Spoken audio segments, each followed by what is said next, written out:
10, 9, 8, 7, 6, 5, 4, 3, 2, 1. Tractor systems are offline. Welcome to the Banter Club. Join myself, Mark, along with TY, Jackie, and Mahal as we talk all things sport. We will definitely trash your team, and if you don't like it, we'll definitely tell you your favorite footballer is a tax evader. Join us every week on the Banter Club.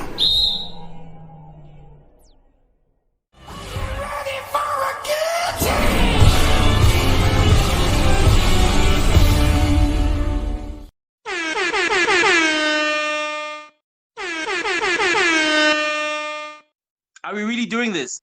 Of course, we are, definitely. Welcome to the Banter Club, SA. Today you are chilling with me, Mark. I've got Jackie. What's up, Jackie? Sure, my guys. Sure, nah. Hey, guys, good though, guys. And then we also have... It's good to be back, man.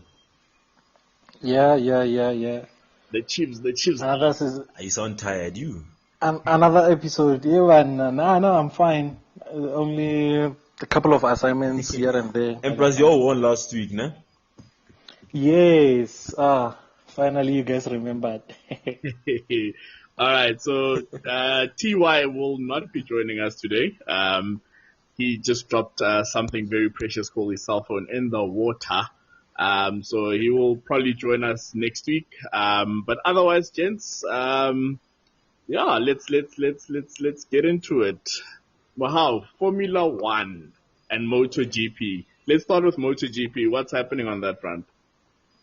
The brand new season is about to kickstart season 2021, and we have the Qatar Grand Prix, which will take place this coming Sunday on the 28th of March 2021, of course, at 7 p.m. And the guys have already started with their what's this called, the practice race, which is today and of course tomorrow, and then the main race will take place on Sunday. So the question that has been popping when it comes to MotoGP, the brand new season, it's who to expect to win this new season. So with the absence of Marc Marquez, who has been the best when it comes to MotoGP, winning Grand Prix year in, year out. Of course, he couldn't win the 2020 Grand Prix due to his injury, where we saw the young man, John Murray, taking that Grand Prix. Is the young man from Italy, in the absence of Marc Marquez. So,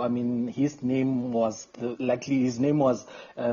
first name to pop up amongst the riders to say that, okay, they think that he might be the one to take this title again, looking at the brand new season. So it's going to be an interesting season, but you can never take away what other riders have shown, especially the likes of Francisco Marbedil, who also showed some resilience when it comes to the as the year was coming to an end in 2020, where he was sort of by I think 13 points from Jan Marie, who ride Team Suzuki Akasta. So it's going to be an interesting season, and of course I'm looking forward to the return of Marc Marquez. There were rumors that he might come back looking at the first race, but I don't think so. Due to his injuries, so we're likely to see him not being part of the brand new season, maybe 2 or 3 Grand Prix, but I'm looking forward to him coming back. And of course, when he comes back, he'll be behind the few riders because of he hasn't been participating when it comes to the Grand Prix that we're going to. So it's going to be an interesting season, which there's a lot to look forward for, but I'm really excited. The Grand Prix they're starting with the Qatar Grand Prix, which will take place in Doha, Qatar, at 7 p.m. on Sunday, the 28th of March. All right. So tell me, which again, who's this guy? Brad Binder. I believe he's in MotoGP right now. Yeah. What are his chances? Because we need to find out what our fellow homeboy is up to. I mean, he's with Team Red Bull, KTM Factory Racing, and looking at the previous season, which is 2020 season, he came out at position number 11 with only 87 points. So, I mean, 87 points, and looking at the person who came out number one, it's Jan Mare with 171 points. So it's almost more times two, even extra points ahead of Brand Bender from South Africa. But we're looking forward to him. I think we're likely to see him performing much better this season as well. Looking at the last season, it was sort of an introduction to the Moto GP. I mean, transition from Moto 2 to Moto GP. So it's gonna be an interesting season for him. So I'm looking forward to him participating and at least win at least one Grand Prix. Looking at this season, and hopefully all the best with him and Team Red Bull, KTM Factory Racing. Yeah, because I see he's won a race before. Yeah. So hopefully he turns that into many races. In terms of Definitely. like what do you call this? The constructors. I don't know, because you get the constructors. But in terms of the teams, which team is looking strong within Moto GP this year?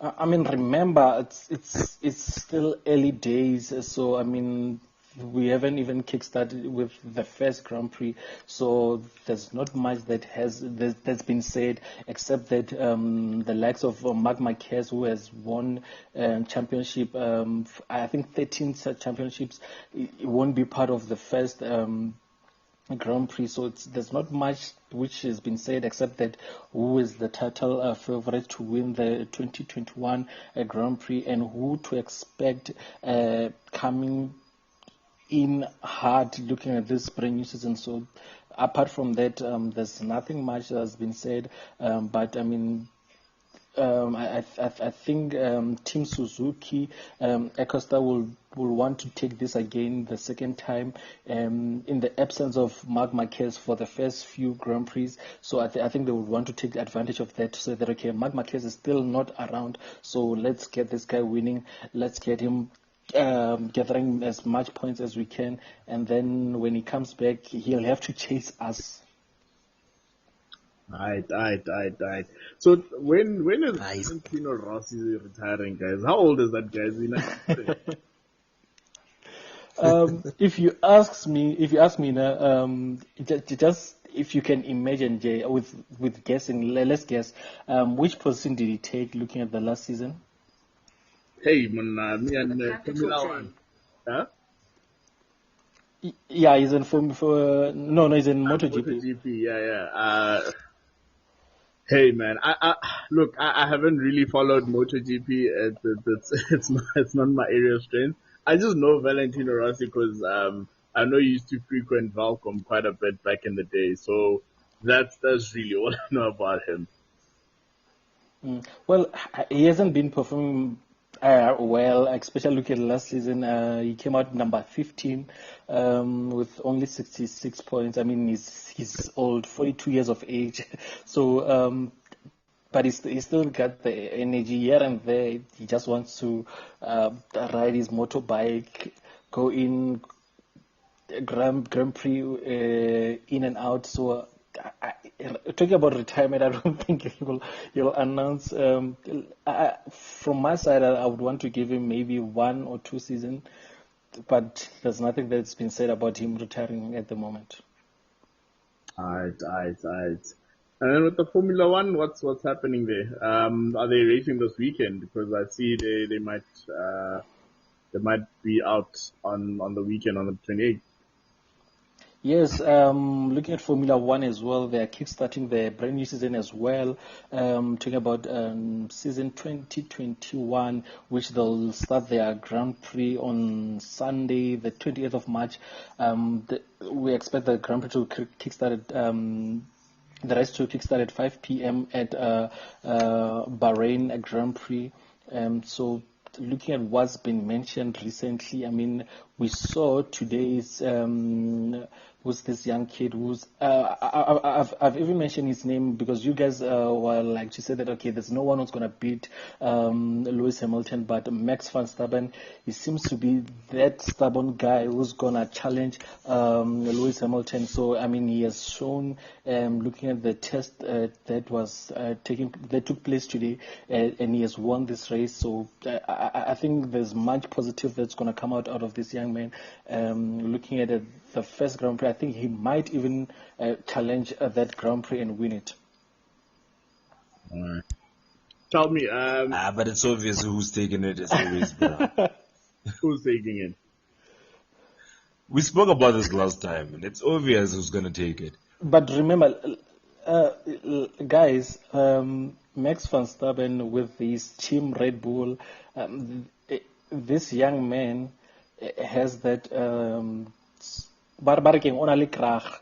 So as much as we know that Lewis Hamilton has that ability to take a Grand Prix week in, week out, but this young man seems to be the one who's going to challenge Team Mercedes. I mean, when we talk about Team Mercedes, they have Lewis Hamilton and Valtteri Bottas, so they're likely to be challenged by Max Verstappen, and hopefully maybe his teammate Alexandra Albon might also come in through for him, and we're likely to see that battle of the team where maybe Red Bull and Team Mercedes will be the teams that will battle each other. Okay. Pardon? No, I'm just with F1 we know that really the guy with the better car really generally wins. So how are they gonna stop the Mercedes guys from winning? But remember, again, especially when you talk about the battle of the teams, there was in 2019 where we saw the likes of Charles Leclerc stepping up and seeing that the entire team of Ferrari also stepping up as well. Sebastian Vettel showing that they're in this to win this as well. So we could see it's either this Grand Prix Team Mercedes will win or Team Ferrari will win with Charles Leclerc taking the Grand Prix. So, and yes, your question is quite valid to say that Team Mercedes is one of the biggest team. I mean, they have plus minus 600 employees when it comes to this team. So you could tell that they are very much serious about their work. So, I mean, as much as you could say that if we can get any driver to be part of the Team Mercedes, they're likely to win race. But, I mean, we should also remember that the driver as well has to be that good when it comes to racing. That's what we see with Lewis Hamilton, and that's what we saw with who's this guy, Michael Schumacher, where he was ultimately the best that was there when it comes to Formula One, where even his teammates, his coaches, they couldn't even tell him how to. I mean, with Formula One, you have to be told that okay, this corner you have to brake at this moment in time and then turn, and then be careful, there's a car in ahead of you with maybe 3 meters or 2 meters, so you have to brake as quickly as possible before the turn, something like that. But when it comes to Michael Schumacher, there was a moment in time where they couldn't tell him what to do. He always knew which car was ahead of him and which car was behind him, and how far or how further are those cars. So I mean, you need to have that that your brain has to be that sharp when it comes to the Formula One. So that's what we are seeing with Lewis Hamilton, and I think that's what we're gonna see with the likes of Max Verstappen as well.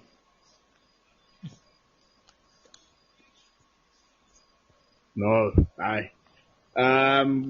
cool. Yeah, nah. Yeah, man. Formula One. That is it from Formula One. Because I mean, look, right now, they had their practice match today. So guess who's topping that drivers list right now? Lewis Hamilton. Max Verstappen. It's still easy. I'm sorry. Really, man. On Twitter, there's a lot of love for Max Verstappen, and I can see why you love him in terms of that. But who else can we really look out for? Not necessarily guys who are going to finish at the top, but like exciting drivers that we can look out for. Look, I've shown much excitement when it comes to Charles Leclerc. I haven't seen much of him last year, although he has shown that he can battle during the year 2019. So talking about Charles Leclerc, is one of the drivers that I'm likely to see. But there's this Sergio Perez as well. Came out position number 4 last season, so one of the drivers that we should look out for. Alexandra Albin, Red Bull as well. Maybe he might get his morale boost from his teammate Max Verstappen. I'm not sure about Sebastian Vettel. He hasn't shown that consistency looking at the previous year. Came out position number 13, but he's one of the best drivers. Kimi Roskin, that name pops up out of nowhere. So he's one of the drivers who, like EJ, when everyone is sleeping, will pop up and then challenge the drivers looking at the different Grand Prix. So those are one of the drivers that we are likely to look up for looking at this brand new season. All right, cool. Who's taking it? I want a bold answer. Who's taking it? As you've said, it's still early days, my man. Yeah, but no. But if you're in a position right now to actually make a decision or make a choice on who's gonna win Formula One this season. Look, Mark has mentioned that it looks like I'm favoring this young man, Mark Verstappen, but I think he might challenge Lewis Hamilton. But if there's some problems there with Mercedes or Lewis Hamilton, this guy will take it. But if there's no problem between Lewis Hamilton and Mercedes or any injuries whatsoever, then Lewis Hamilton will take it again. Yeah, but okay, no. I think let's just leave it right there for now. I'll remind you. Just one question: between Kaizer Chiefs and Max Verstappen, who do you love more? Oh my goodness. Oh man! Look, is that a true question? No, it's not, because I mean with Max Verstappen, I'm not. It's not about I like this young man, but I mean. He's showing that he needs this. He wants this, and I mean, the first Grand Prix is yet to start. I mean, we just only started with the testing, and he has topped the drivers list. So I mean, if it was someone else, it was gonna be a matter of okay, let me just give Lewis Hamilton. Let's see what he has to offer this brand new season. So I don't think it's a tricky question, because I mean, you have two different things. Jay, you're asking me between meat and cake, which one do I love? You cannot eat them both at the same time. Yeah, Mara, you can't put Give us an answer, man. Why are you making this technical for no reason? Give us an answer. For now, I'll go with Kaizer Chiefs. You have no choice. Speaking of Kaizer Chiefs, Itumeleng Kuno on the bench this weekend, so that let's talk about that. Bafana Bafana's performance. When was it? They played on, was it Tuesday or Monday? Can't remember. Yesterday. Was it yesterday? You feels like. Yeah. Was it that boring? It was a bit of a pop match, yeah. I have some feelings. What do you guys think? I'll let my feelings be known afterwards. Okay, let me start. I think, I watched the first half. I started the first half, right? Because I missed the first 20 minutes of the game. One thing I realized with Bafana Bafana is that you've got a strong Bafana Bafana team that is playing against a C team, Ghanaian side, but they still failed to beat Ghana, and they dominated the first half. I remember there was Tapala Morena had like 2 opportunities to actually score 2 goals for Bafana Bafana, but like always, Bafana has a problem of scoring goals. They fail to take their chances, and they only started playing properly after Ghana scored in the second half. And this goes back to my statement on selection of players. do we have the correct, or do you have the quality to actually reach the African Cup of Nations, or to even reach a World Cup? Judging from what I saw yesterday, I don't know, man. I don't know. It was very disappointing. I think we should have won that game easily. I think we wouldn't be in a difficult position right now, because now we need to now look for calculators on what to expect on Sunday against Sudan. A Sudan side that's looking a little bit refreshed. It looks a little bit convinced. They played very well against Sao Tome during the week, and they got the same number of points as Bafana Bafana. But no, they've got 9 points, and we've got 10 points now. Yeah. So we need to go against Sudan and go for the kill. I think we need to win the game. We shouldn't settle for a draw. Settling for a draw, hey, it may come back and bite us. I think at the same time, I don't think Mulefenseki, even if Bafana do qualify for the AFCON, he will take us out of the group stages, judging from what I could see yesterday. Yeah. No. Mahal, what are your feelings? Well, I told JK yesterday, I told you guys yesterday, I mean, as always, we have to have those calculators. I'm not sure if we are the best when it comes to maths across the continent or what. As JK has said, I mean, whether we qualify or we don't qualify, I think even qualifying, we won't even reach the quarterfinals with this team that we have. I mean, it was a clear win. It was a clear 3 points yesterday, and we failed to get maximum 3 points. And I mean, listening to the news today, sort of like the hope is there to say, okay, we just need a draw. Why are we even talking about a draw? Mm-hmm. Why are we even talking about the draw to say, okay, we just need a draw to qualify? Why aren't we talking about winning the Sudan game? So, look, I'm yet to see the Bafana Bafana that everyone talks about, the one that won the 19 whatever World Cup. I think we are even tired of talking about that Bafana Bafana. We need a new Bafana Bafana, a new guys who will inspire the younger generation which is coming through. And I mean, look what Pesita is doing. I mean, scoring his goal yesterday, it sort of put him. Now he has, I think he has equaled with, is it Sibusiso Zuma? Mm-hmm. Yeah, after 33 matches, I think he has now 13 goals, and he is chasing that Benny McCarthy top goal scorer of Bafana Bafana, which is 31. And I mean, judging by the way our current national team are playing, I doubt we might have players who are going to reach that stage where you'll have topping or even going above for the 31 goal for the national team. And I mean, when last did Benny McCarthy play? I mean, we should have been saying that, okay, maybe there's a player 5 years ago who made history by being the top goal scorer for Bafana Bafana. So it shows that we are lacking when it comes to strikers. And I think, I hate to say it personally, I think the entire department of Bafana Bafana, it looks like it's a mess. It's a mess.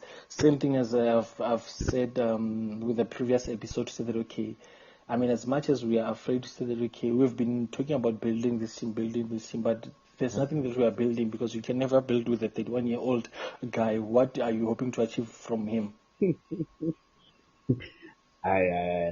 But guys, wait, tell me, when it comes to Bafana Bafana, what was the plan yesterday? I don't know, because I felt like I was watching a match of a team that it's like playing on a PlayStation where the other guy has just stopped playing, but for some reason you can't score. But this guy stopped playing. He's just like pressing the pass button now and then, and you can't score. You keep hitting the side netting. You don't even get the shots on target. What was happening yesterday with the Bafana side? Because I feel like there was no clear plan. So maybe someone might just clarify what was the plan of Bafana yesterday. let's just start with starting 11, guys. Let's just start with starting 11. You had like 7 defenders, if I'm not mistaken. You have got Tapula Morena, you've got Siso Tant, you've got Innocent Mayela, you've got Tulani Tlatswayo, you've got Seda Tulu, you've got Rivaldo Kotsia. Now, you ask yourself, how are you going to get the goals? Because you can't rely on your Pesitao, Tembazwani, as much as Tembazwani, he's been doing all for Sundowns, but the last couple of games he's not been consistent. He's not been scoring goals for Sundowns. You understand me? Pesitao, I understand fine. Pesi scored a goal yesterday, but he's not fresh. He hasn't been playing for Brighton. Hamaldine. So from the get-go, Malifin Teki's starting 11 was questionable, honestly speaking. He was playing 3-5-2. And against a C team, Ghana, guys. If I was them, I was going to go for the kill. You're playing at home. You have nothing to lose. You go all attack, you get the goals, and you know that fine. By winning this game, I'm guaranteed to qualify for AFCON. That was what he's supposed to do. Now he's gonna go to Sudan, and Sudan now they've got a lot to lose. They probably gonna go all attack at home, and Bafana Bafana are gonna be very cautious because they want that point, and that's where teams tend to be very, very dangerous because now you're gonna start defending too deep, and you're gonna try your level best just to defend one point. And if you check the game plan near Ghana yesterday, Ghana, their main goal was to just get a point. Yeah, no. That was a main goal yesterday. Yeah, they celebrated. And they got the point. Yeah. Mm. So I think Mulife Nseki got it wrong with the starting 11 from the get-go, in my opinion. Yeah. But again, as much as we would want to blame the coach, I mean, let's look at what Pesitao did yesterday. I mean, Jake, you even mentioned that he's nowhere to be found when looking at the Brighton team, but he has came through for the nation to say, okay, we need to get goals, we need to get, and I mean, that goal which should have been the first one to score, maybe it was going to give us that morale boost, but Tembazwane wasn't there. Tembazwane didn't show up just like what Pesitao did. So I have a feeling that some of the players are also lacking that. They don't want to take that initiative. So okay, I mean, as much as things are looking hard for us, let's just do this and get the 3 points, and we'll see what happens after that. And I think that's what Pesitao tried to do yesterday. You couldn't even tell that it's the same player that is not playing for his team, looking at the Premier League. But the couple of players who are playing game in, game out, but they couldn't even show that consistency or that positivity of we need 3 points, we need to qualify, and it was a done deal. I mean, by going to Sudan, it was a matter of like, let's just, this is an agreement to say, okay, we want to play with them, let's just go there and come back home. Yeah, but I have a question for you, Mao. Did Mulfin Teki need to play 7 defenders? Did he have to use 7 defenders? Absolutely not. Absolutely not. Because if you check the bench, we had a lot of attacking players, a lot of options on the bench. You get the goals. You get the goals because you played at home. Like I said, you played at home, you get the goals, and you played against a C team Ghana. That was not the strongest team Ghana, bear in mind. And if you fail to beat a C team Ghana at home, then there's a big question. And remember, your team now is got the top players in South African football at the moment. But you still fail to beat a C team Ghana. Then that's then there's a big problem. And you still expect to go to AFCON and actually win the African Cup of Nations. I can guarantee you won't even make it out of the group stages. You won't even win a game in the group stages. So it started out with the approach by the coach. The coach was supposed to, tell the players, fine, we need to be very, very careful on the fact that we're playing against a Ghanaian team that can still hurt it as much as we're trying to win this game. But let's try our level best and get the goals and win this game. Because if you check the bench, you've got the likes of Vincent Pulu there. You've got the likes of Lebogan Maboy who have been there. You've got your Ben Motswadu who are also there. Tabang Monaro also there. Luther Singh, another one who's been doing very well for his club. Give them the opportunity because you've got nothing to lose. Yeah. Get what I mean? So I was really disappointed yesterday. Yeah. It's for me. I think as soon as you saw that he was playing Jali and Kutsia in the same position, man, you could tell that nothing was ever going forward. How and I don't know, maybe I might be wrong, but my understanding about the game that Hamaldine plays is that Hamaldine likes to drop deeper and he likes to get the ball from midfield and then try and transition into attack. So if you're playing him, you're playing Tau and Zwane, who actually prefer playing out wide, both of them. Who's up front? Because we clearly can't play with a false nine because we don't have the attacking prowess to do that. So I think Ntseki is just I don't see what he's trying to do. I feel like his selection was very timid. We're playing at home, and I mean that Ghana team was pop, guys. They were not even trying to attack. So I think quickly right. We should have just in the first half. Look, worst case scenario, they hit you on the counter. It's still the first half. You can come back in the second half. But that first half, the first 30 minutes, you have to press them. You have to push. You have to get the ball into the box. You have to get as many numbers as you can. Because first of all, if you win the game, you know you've qualified. You don't even need to worry about Sudan. So I feel his approach, again, managing the game for him, I feel it's been the weakest part of his coaching is that he does not manage, because if you are there, you know that you've got the superior players. You know you've got, again, if you're going to play three at the back, have a three that you know that you can trust, and if we do get countered, that they will protect you. But we needed numbers forward, and I feel like his selection was not really doing any of that for us. And I mean, as you say, I mean, you had Pule who's on form. Tau, I feel he was very underwhelming. I think we've seen the best of him, and that performance is not the best. I think again, quality speaks very loudly because as soon as he got an opportunity, he slotted it. So I think that speaks to his quality. We all know he's got the quality, and especially coming out wide, he's really good. But I don't think he was there, man. It's a very sad performance. I'm worried actually that we might not even qualify. Because Sudan might just hit us on the counter 1-0 and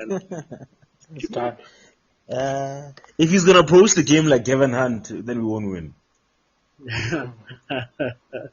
But man, we need to get into that the derby because what you're saying, I want to challenge it a bit. But let's finish up on Bafana. I think going forward, what do you guys want to see happen for the Sudan game? They should just pack and come back. No support Bafana Bafana. Okay, for me, I think we probably might make it through against Sudan, probably win or draw. But the issue that I have is that even if we do that, we're just going to add numbers in Cameroon, like we always. Because one thing about Molefe, what I've realized about him, I don't know, I think he's scared of making tough decisions. And when you're coaching a team like Bafana Bafana, a team that has not won anything in a long time, and you want to restore those glory days again, you need to make those tough decisions. You need to make decisions that are going to actually benefit the country. And I think the classic example is what we saw yesterday. I think the decision that he made based on the starting 11 was because he wanted to save his job. He's trying his level best just to at least because he knows that in AFCON, I know that my job is safe. You get what I mean? But now the issue is this. Safa, I can guarantee the moment Bafana qualifies for AFCON, they're going to have another man. They're going to be like, no, we want you to at least qualify for the semi-finals, because Bafana reached the quarterfinals last time around. Yes. Why can't they reach the semi-finals? You get me? And then there's gonna be added pressure. I understand that we won't really take into account the qualifiers and so forth going into a tournament, but the decisions that you make will determine on what we can expect at the actual tournament. Because now, bear in mind, when you go and play in the AFCON, you're going to be playing against teams that are actually on form right now. The likes of Nigeria, the likes of Ghana. Ghana, if Bafana plays against Ghana in the AFCON, they're not going to be playing against the B team or the C team. They're going to be playing against an A team, and I can guarantee they're going to humble us. You understand me? So they need to ask themselves certain questions on what. When we're choosing the final 23 to start with, are we going to take players who are actually going to add numbers there, or are we going to take players who are actually going to help the country actually produce something at the actual tournament? You understand me? So, coming to what's going to happen on Sunday, I think Bafana might get that point. They might get that point and actually qualify. But at the same time, we should be very, very careful. Sudan is really, really on a high right now. The way in which they played against Sao Tome was just incredible. So we shouldn't go with that mindset that, I just want 1 point and so forth. They should just go for it, and actually, even if they get at least a win there, I'll be happy. But I still maintain we should have won the game yesterday. We wouldn't be in the situation right now. We wouldn't. Right now, we would have been relaxing. We would be praising them right now. But Putting away the calculators. But now I have to start using a calculator as always. Come on, guys. The square root of losing to Sudan is, yeah. No, I think it's gonna be very interesting, and I think he's probably gonna go again very conservative. He's gonna probably put on like 8 defenders, and I think he's gonna just want to get away with the point. What do you think? Yeah, definitely. I think he's gonna want to get that point. As I've mentioned, or I've been listening to a couple of sport news, and the one thing they've been mentioning is the plan is to get at least 1 point. I was like, how, guys? I mean, you can beat this Sudan team and you go straight to position number 1. Hopefully Ghana doesn't win the next game. Even if they win the next game, it's still fine. You've already qualified, but it doesn't look good at all. Just to also add on what Mahou just said, if you look at the teams that have qualified, guys, there's a lot of these Malanyana teams that have been surprising us so far in these AFCON qualifiers. And Sudan could also surprise us on Saturday. Comoros qualified for the AFCON as a classic example. Sudan will be confident we can also make it. Why not? Yeah, see, why not? Humbled Cameroon as well today. You see, so Bafana must not go with that mindset. It's a done deal. No, go for it. If it was my choice, in fact, I was just gonna say, Sanas also must go and play, but Safa wouldn't allow that. And I was gonna say, I was gonna borrow you guys Sereno there, borrow you guys Dennis there, Obona, but talk to the president of CAF. Talk to the president of CAF. No. I think we should just talk to Patrice and them like that. Yeah. We need to qualify. Because you know how embarrassing it will be if Bafana don't qualify for the AFCON and the president is from South Africa.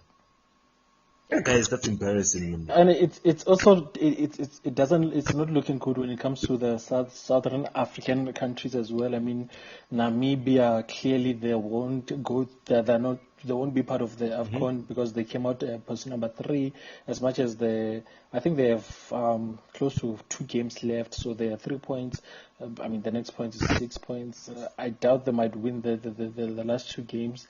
Malawi position number 4. Is it Malawi? Does Malawi fall under Southern African country? Yeah. Position number 4, position number 3. I mean, Group B with 7 points. Go on to Group D. okay, there's nothing there. Group E, you have okay, nothing as well. Group F, Mozambique, position number 4. Clearly, it's over for them. Only Zimbabwe has qualified so far. Looking at the Southern African countries, Botswana, same group as Zimbabwe, but they won't get the chance to go through to the AFCON. Same as Swaziland, position number 4, Group I, with only 1 point. They're left with 1 game, definitely no chance at all. Same as Lesotho, last team looking at Group L, only 2 points, left with 2 games. But this group is sort of an interesting group because, I mean, you have Sierra Leone with 3 points, position number 3. You have Benin with 7 points, position number 2. You have Nigeria with 8 points, position number 1. So Nigeria sort of look like an obvious thing that they are through to the next round. But anything can happen, eh? You might see Benin disappointing Nigeria and then maybe Lesotho coming through. What about what about Zambia? Zambia, I think I've passed Zambia. Zambia, position number 4, Group H, with only 4 points. I think they have a. No, they don't have a chance because, I mean, getting 3 points will leave them with 7 points rather. So, I mean, Zimbabwe has already qualified. So Zambia, Botswana out. And that's like 3 already. 3 Southern African countries gone. Yeah, on one group. Yeah. And you all have faith in South Africa. Wow. Well, Zimbabwe is already qualified, by the way. Zimbabwe is in. We'll just support our neighbors, guys. Yeah. Yeah, that's what I'm saying, though. They shouldn't even think of unpacking their bags, Bafana Bafana. Just take out the cogs and their kit and leave everything inside the bag. When the match is done, come back. Yeah, but go play for TTM and, No, we need new players. I mean, there's this young man who've I think he was announced today, signed with KRC Greg from it's a Dutch team. Such a young player, young striker from South Africa, still young.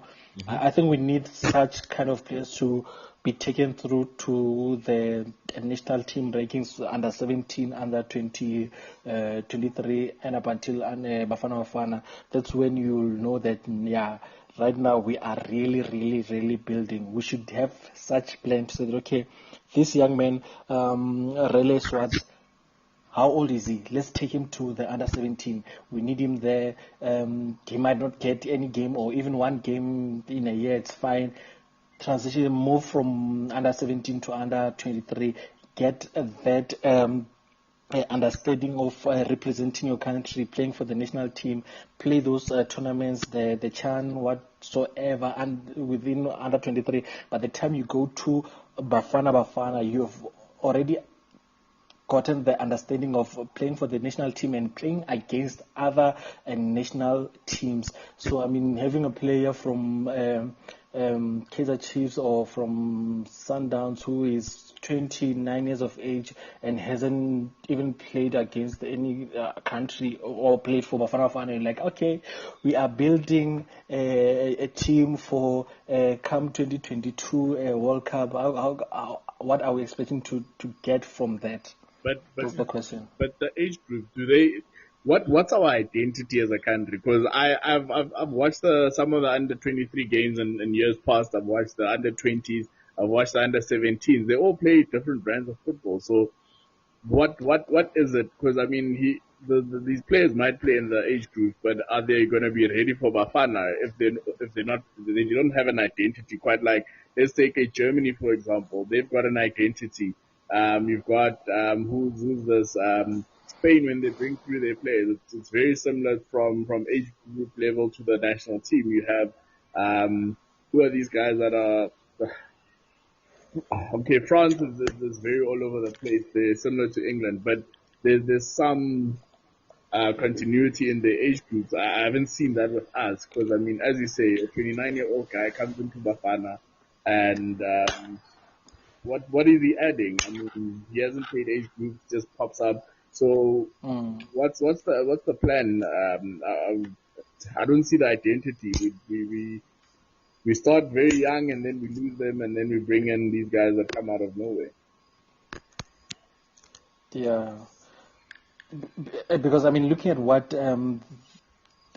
happened when Germany won the World Cup, I think it's the same structure that they did. They had to now rebuild that entire team, and I think that from what I've heard, they had a couple of years saying that, okay, we are building this team. We don't care about winning the World Cup at this moment in time, up until the time when they're like, okay, we are in this to win this, because they've already built that team to say, okay, want these guys from this age up until by the time they're 24 years of age, they've already know that, okay, now I'm playing for the national team, and I've got so much experience when it comes to playing for the national team and for my team. And I think that's what we are lacking when it comes to South Africa. You have players who have experience to say, okay, I play for my team. And now when it comes to the national team, it sort of looks like a different ball game, which it is a different ball game. You're now facing other African countries, where be it maybe playing for the World Cup qualifier, so it's sort of a difficult one for them as well. So I mean, if you have players who are gonna move from under 17, under 23 to Bafana Bafana, I think it's gonna be a much easier thing for to see our team, the national team, even winning the AFCON and maybe participating much better looking at the World Cup. Yeah, hey. Indelenkela, Shami. It's quite a long one, because I think what we do, I think we just wait for that year when we kind of like, okay, now it's AFCON qualifier. Like, okay, guys, AFCON qualifier. Which players do we need? Which players? And I think we won't win up until we decide to say that, okay, as much as we have AFCON 2021, we have World Cup 20 what. Let's forget about that. Let's see. Let's try and build those players from under 17 and get them moved to under 23, get them moved to Bafana Bafana. Yes, if we are asked to participate when it comes to the AFCON qualifier, we will do that, but we are not yet that serious to say, okay, we want to win the cup or we want to win the tournament. Up until that moment where you see that, okay, now we have that team that we've been building for 5 years or 7 years or whatever years, now we are ready to win the World Cup. We are ready to win the African Cup of Nations, which I think it's going to be a team where it's just going to pop up out of nowhere, and I think we will love our national team and get to talk much better about Bafana Bafana, unlike what we always say each and every year, calculators, hey, if this team lose, we win, we draw, maybe we might qualify, maybe if that team do us a favor here and there. That's pure nonsense. We just need to play that football, and I mean, I think this is simple. Build from under 17 up until Bafana Bafana, you're done. Why can't you just expose those players while they're still 17? I think the biggest problem that I have, Mao, I think what you're saying, it's something that has been done for the past 10 to 20 years right now, where they'll say, fine, this player will go through under 17, go to the under 20, go to under 23, and then go to Bafana Bafana. If a player, for me, in my opinion, if a player is that good, and he's 17, and he's got the quality to actually represent Bafana Bafana, why can't he actually compete there? Expose him then. Expose him, because for me, I think we need to go back and ask ourselves, what is a young player in African football terms? What is a young player?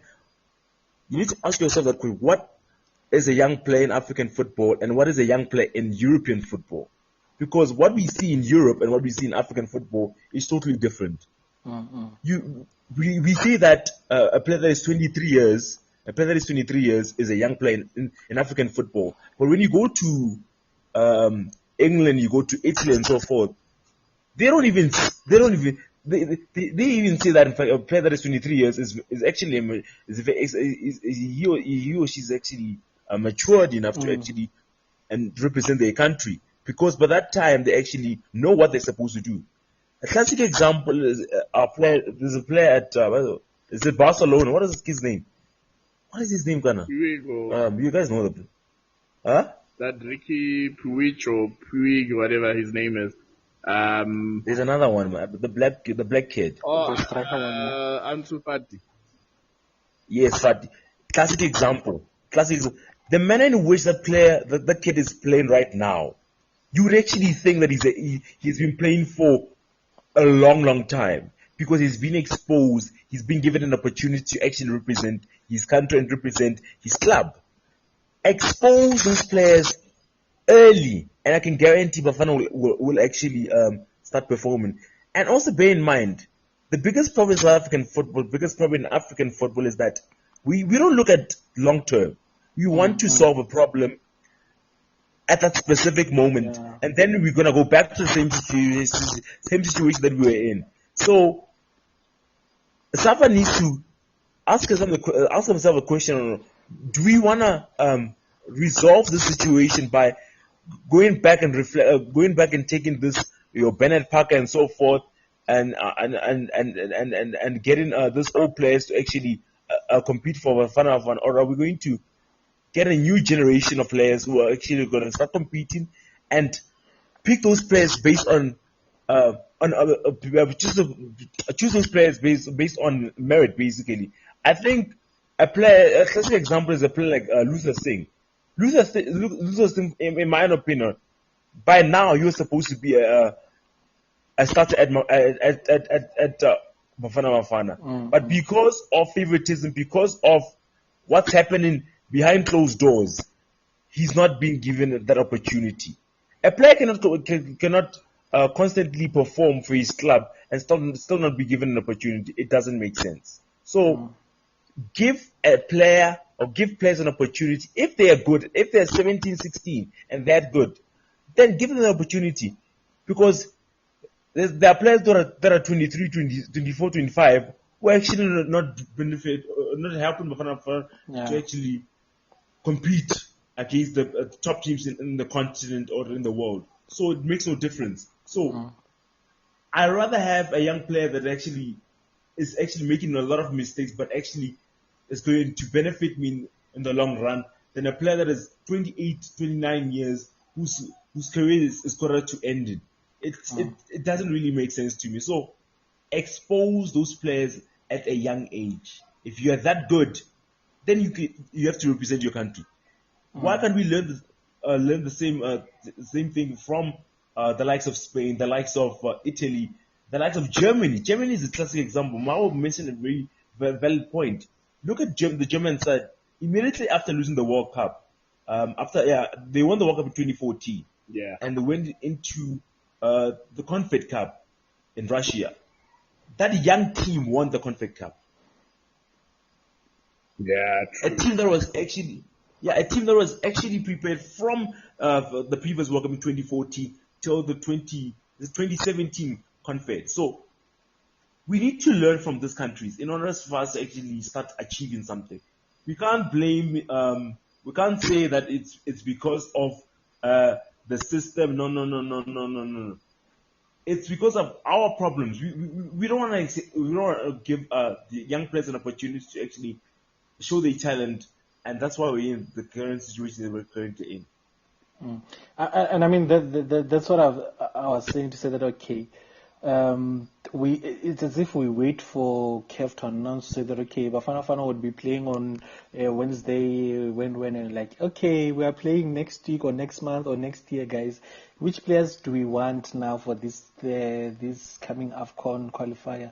And it's that system over and over again. And up until we forget about the system and we do what we have to do to say, okay, firstly, Jake, you've asked to say that, okay, I mean, how many players do we know who have moved from under 17 to under 23 to Bafana Bafana? I mean, we had that good under 23 team which had the likes of Abo Mandla Masango, but they couldn't move to Bafana Bafana, and we are struggling to do that. I mean, we need. And looking at what the entire South African football has done, we have so much chance to do that, to build from younger players. Look at what's happening when it comes to the ABC Municipal League. You have that rule that says that you need certain number of younger players to be in a team within the game. So, I mean, you need those kind of players who said, okay, you have a young boy who's 16 years of age. You need them in the under 19 to say, okay, as much as you're playing for a team which is within the ABC Municipal League, if there's a better team that will need you, they will find you at Amajita, because we want to use you, we want to build you through that. And I mean, talking about the likes of gift links, we had Coach Mulefensiki saying that he needs to go through the rankings of under 23, which is his 22. He is absolutely fitting to be a Bafana Bafana player. We cannot wait for him to be 27 or 28, where obviously by then we'll be tired. He's 22. He's a Bafana player. Done deal. Under 23 players should be 17 years of age, 18 years of age. We don't need you with age number 20, with age 22 or 23 to say that, okay, you are an under 23 player. We don't need that. Go to under 17 as well. You need players which are probably still in high school, 16 years of age, which are being built by that the under 17 team, the structure to say that, okay, we are building you to fit when it comes to the dream of 2030 of Bafana Bafana. We want you to win the World Cup. We want you to win the African Cup of Nations. Up until we do that, I don't think we are likely to even talk about a new Bafana Bafana which won the African Cup of Nations, or even maybe qualifying for the FIFA World Cup and coming out at maybe we have a quarter final or semi-final. Because I mean, if there's any country from my side that could win the World Cup, a country from Africa, it should be South Africa. All right. I'm just gonna say that we've never liked players who play abroad. It's happened for many years in this country. We somehow don't trust them. So I think with the matter on Gift, it's just straight. It's because he plays abroad. He plays in a league that's not so big as the Premier League, and often players who play there get overlooked. And you know what, the media is doing that job that it has to do to say, okay, the media is the mirror of the nation, or the society. The media is reflecting those overseas players to what? To us, to the country, to Bafana Bafana, to the coaches, to say that, okay, we have this kind of players. We have the likes of Gift Links. We have the likes of who just signed a contract with this team, or who've just got 3 goals, or scoring goals every game in, game out. So they're doing the best job when it comes to reflecting those international players or players who are playing overseas to say, okay, aren't we supposed to be using these players to build a national team that we, all of us, want to see in the next few years? Very true. All right, gents. Just before we carry on, we just we've got like about 5 minutes left. So let's talk quickly about the derby, the 1-0 win to the famous Kaizer Chiefs. Huh? Yeah. Just quickly, what are your thoughts on that game? I mean, when I said this last week, funny enough, I started by mentioning the stats for both these teams, and the stats had absolutely maybe 15% chance for Kaizer Chiefs, and I end up saying that Kaizer Chiefs is gonna win the Soweto Derby, and the likes of TY and Jakey said, okay, I mean, let's put the feelings aside or emotions aside, and let's look at the stats. I was like, as much as we want to look at the stats, the Soweto Derby is always a different ball game, and I mean, I'll take words from one of the best commentators in the South African, who said the football doesn't have therefore. So that's what happened on Sunday, where we saw Kaizer Chiefs winning by 1-0. And I think it was a great win for Kaizer Chiefs, and hopefully there are more wins to come. Oh, wow. Oh. Okay. I was listening to you guys. I was listening to the previous episode, man, and Ona mentioned something. That he predicted that Chiefs is going to win 1-0, and I was actually like, what? He's actually telling the truth because going into that Soweto Derby, man, a lot of Orlando Pirates fans were really overconfident, considering the fact that you guys lost 3 Soweto Derbies this season. So it was, to a certain extent, the pressure was basically on Kaiser Chiefs, né, to actually win the Soweto Derby. At the same time, Pirates had pressure to also maintain that standard they actually had from the previous 3 Soweto Derbies. But looking at the game itself, I think Gordon, I almost said Gordon. Kevin Hunt got it spot on, tactically, in my own opinion. In the manner in which he approached the game was very smart. He wanted to catch another Pirates on a counter attack, and on most of the time he actually was almost successful. And looking at the goal scored by Nurkovic, it really, as much as it was an offside, after looking at it, after checking it out, it was actually an offside. But I think Pirates really underestimated Kaiser Chiefs. You could see with the starting 11 by Jay-Z. Jay-Z really, it's as if he expected the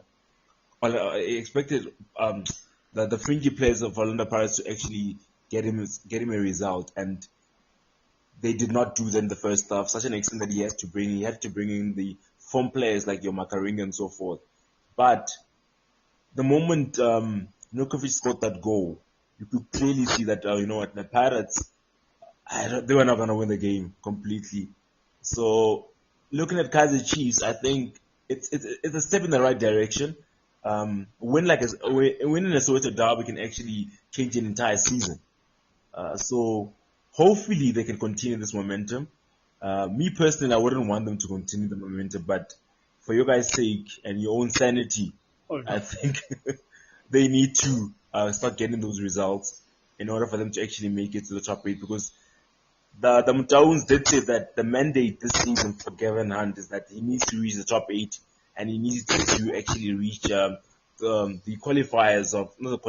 knockout stages of the CAF. So maybe after this win and this mere break in the international break, this could actually help him continue this momentum in the DSTV Premiership. Actually, I don't think so. Our coach doesn't like breaks. When it comes to breaks, he always complains, no.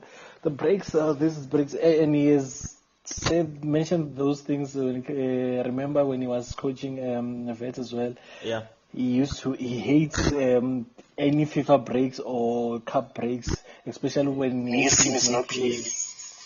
Yeah. I think he's saying it because okay, sharp.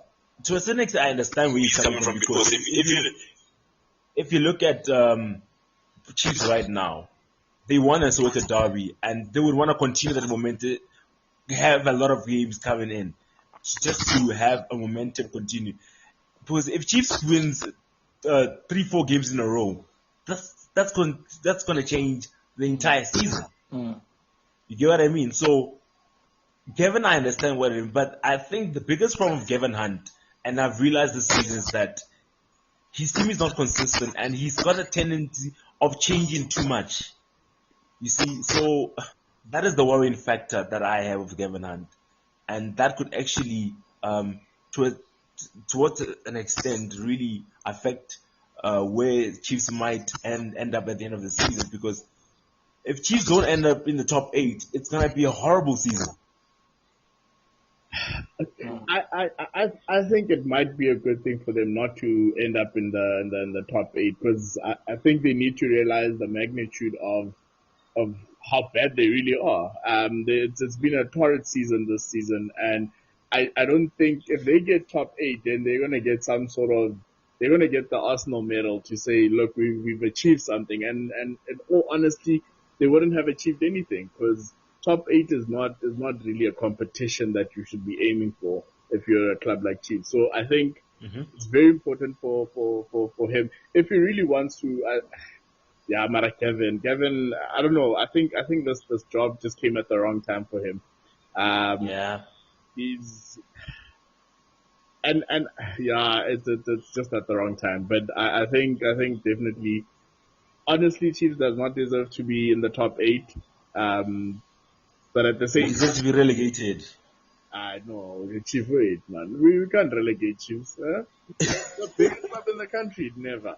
So so yeah, I think we Maybe. definitely need to, as a club, we definitely need to aim higher, but at the same time, I don't see things getting better. I think Una's right when he said that it's not going to change, and I think it's gonna be a tough road. But I think they'll stay up, obviously. But I don't see them making top eight.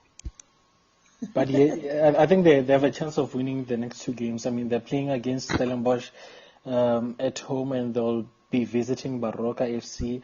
So No, I no, think no, no. I disagree. Stellenbosch, Stellenbosch, I know Stellenbosch very well, comrade.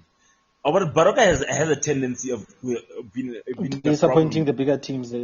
Yeah, so I don't think the problem might get a point against Baroka. Stellenbosch most probably they might win, but looking at Stellenbosch currently, they're starting to link up very, very well for me. They were just unlucky against Mamelodi Sundowns, where they lost the game in the 9 minutes. But I think they can actually surprise Chiefs. But They I can actually mean, for surprise Chiefs. Chiefs allowing those two teams to win, it's gonna be a tough one for them because I mean Stellenbosch is sitting right under them with only 1 point different, same as Baroka FC as well. So if Chiefs allow those two teams to beat them or even maybe get a 1 point, it's gonna be difficult for them to even go up. I mean, we don't want to see Chiefs sitting at position number 12 or 13. No, you don't want to see them. I want to see them. So you should be saying I do not want to see them. Now I want Chiefs to get relegated. Me and But TOI, we spoke about this. it's an impossible thing. That won't happen. It won't. That's Okay. impossible. You'll be the biggest team in the Glad Africa there, not in the DSTV Premiership. our name is not Moroka Swallows, Chief. Evan, there's no way we are going down there. I Not even the playoffs, Nje. I know Time will tell. we're gonna probably end up in ninth again. But yeah, that's pessimistic me speaking. Alright, gents. I think we've been at it for quite a while now. I think we can definitely end it off here.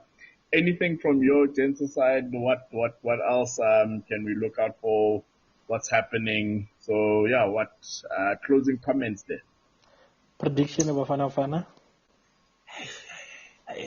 Hey, Mark, start, bro. Hey, now your country is just stressing me, bro. I think, hey, okay, let me just give a prediction. I think it might end as a draw of goals. I think a draw of goals, and also bear in mind is that Sudan will have fans, Yeah. so that could also play a big, big role. So I think, but as much as they're gonna be fans, I think Bafana will get something from it. I think probably a 2-2 draw, a 2-2 draw. Yeah, and then yeah, man. Final comments. I think we should not also forget about the World Cup qualifiers. A lot is happening. I've been checking out the European qualifiers. Um, big games so far. I saw the biggest upset so far in the qualifiers. Turkey beating the Dutch 4-2. What a beautiful game that was. That was fire game. Was a great game, man. Then England continuing the momentum. The former champions Germany beating Iceland 3-0. Spain drawing against Greece. So there's also going to be plenty of World Cup qualifiers over the weekend. So I think we have a lot to cover next week, and hopefully we'll have enough time to actually talk about the World Cup qualifiers and also prepare for the CAF. I think we also need to talk about the CAF Champions League. I think we haven't really touched so much about the CAF Champions League because we at the end now, in the CAF Champions League. Yeah, man. No, I think prediction from my side might be a 2-1 win maybe from Bafana Bafana if they are capable of scoring so many goals. It's ambitious, but hey. I think selection is going to be very key. He's going to need players who've played in Africa before. And when I say Africa, it's guys who've played in the Champions League, and I think that's going to be key when they play Sudan, because obviously it's going to be very hostile, and you need guys that have been there, that have won. Pity Sundowns. Jali is out. I think he would have come in handy. Not necessarily Sundowns. I mean, You should just say Sundowns, Mark. Why are you trying? You should just say we need Sundowns players. Come on, bro. We can't talk about Kaiser Chiefs players.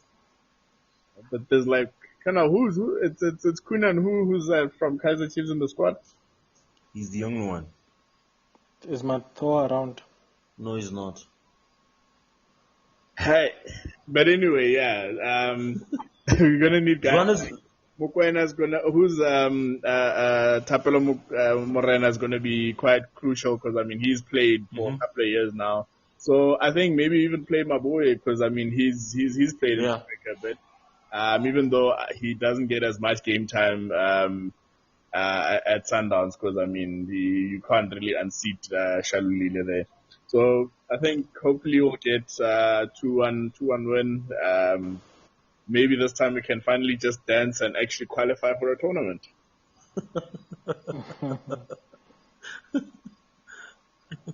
All right. How you've given your prediction? It looks like we are all going to agree on 3 points for Bafana Bafana, giving them 13 points. 1-0 win against Sudan. And then, yeah, probably it's going to be the last few games when they will qualify. They're just going to get out of the group stages and come back. But they're going to win today on Sunday. So, yeah. Apart from that, I think I'll be checking out Moto GP and the Formula One Grand Prix, and preparing myself for the next weekend, which is the South African tour to Pakistan. Yes. It's going to be very interesting. But gents, thank you for a good session. And everyone who is listening, please do follow and share with your friends wherever they are. Gents, yes, good. Follow us on all social media at the Banter Club SA, and yeah, comment, question, suggestion, whatever. If you guys have any questions, I think we need to have a platform, man, just for them to send us any question they want to send. I think probably on Facebook or maybe Twitter. You can DM us some questions, or we can start our own email account. Then they can ask any question they want to ask. Then we can actually answer them. Yeah, and suggestions as well. Any suggestions on what we're supposed to do? Any guests that you guys want us to have on the podcast? Anything, basically, we're open to it. Yeah. No, it's been great. We'll do this again next week. Cheers. Yeah. Sure. Cheers, guys. Sure. Join us every week on the Banter Club.